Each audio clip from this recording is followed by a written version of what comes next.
Hey guys, right, today I'd like to talk about the prices for Games Workshop. A lot of people complain about them. Oh, they're too expensive. Some people are in the camp of you get what you pay for, you get a fantastic model. I'm not going to disagree with any of that, but I'd like to just give my opinion on it. First and foremost, my stance is that I do like to paint. Because of my job, I don't get a lot of time to play. This fortnight, I'm very lucky. I've got a bit more spare time. I'm trying to arrange the odd game down the local Warhammer store, not Games Workshop Warhammer, which I'm told is the same thing. But that's neither here nor there. Now, one very good point, which I agree with the point but disagree with the reasons, is the Age of Sigmar starter set is fantastic because you get 2 complete armies right from the word go for 85 quid.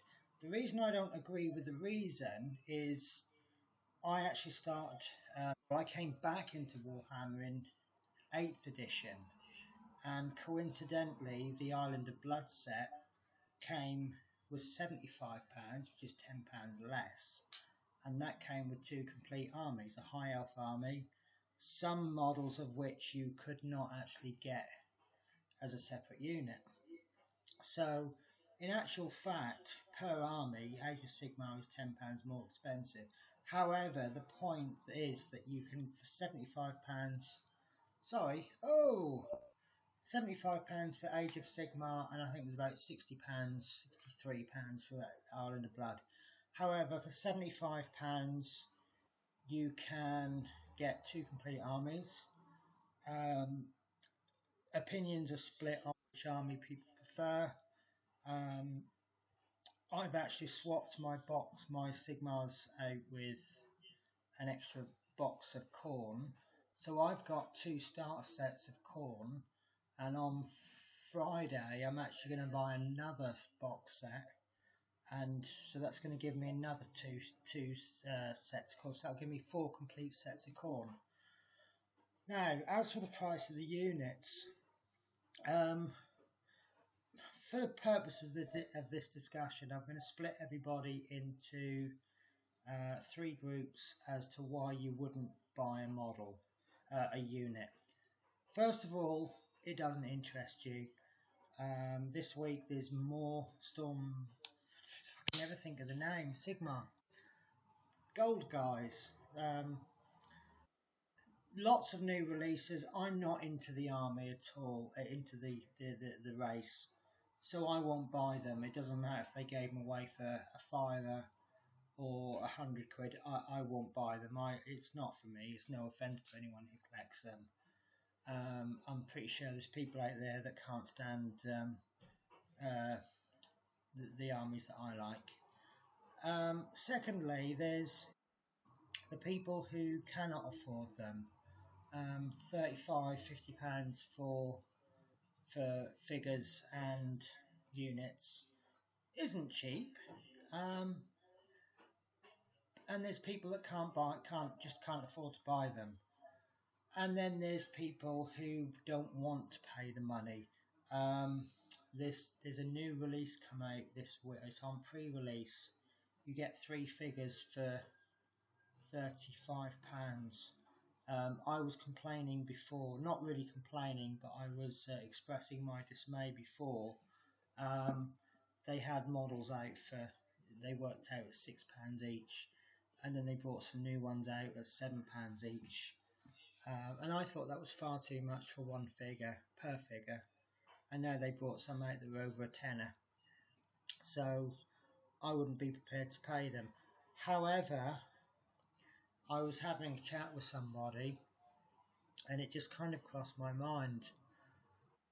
Age of Sigmar has no points, which means you can field whatever you like.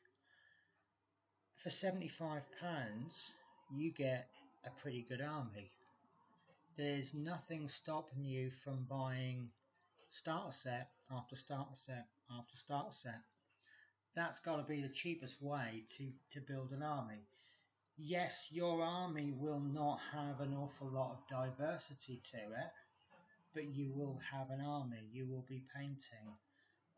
If you are into Sigmarites, you find somebody like me who wants your corn, you'll swap them out for £75. You get a hell of a lot more troops. You can do conversions. You can do kit bashing. Um, you could even do proxies if your opponent agrees. So really, actually, you've got those that will pay the money and will buy anything that comes out, and you've got those that can't afford to.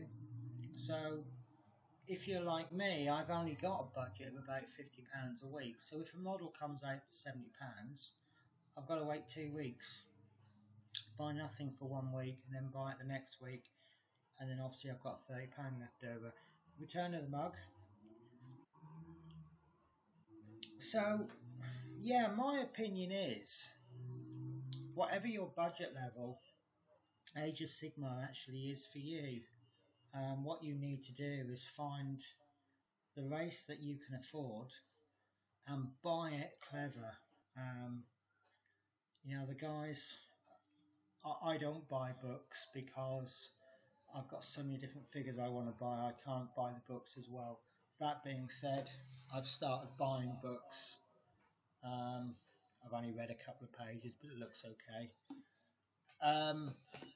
Fluff books come out, apps come out, White Dwarf come out every week. So yeah, the point of this is, in my opinion, is if you've got the money to buy big flying celestial beings at £48 and you think it's value for money, you buy it. If you don't, you convert something. I'm pretty sure that there's a lot of clever people out there. So yeah, that's my opinion on the prices. Have a good evening.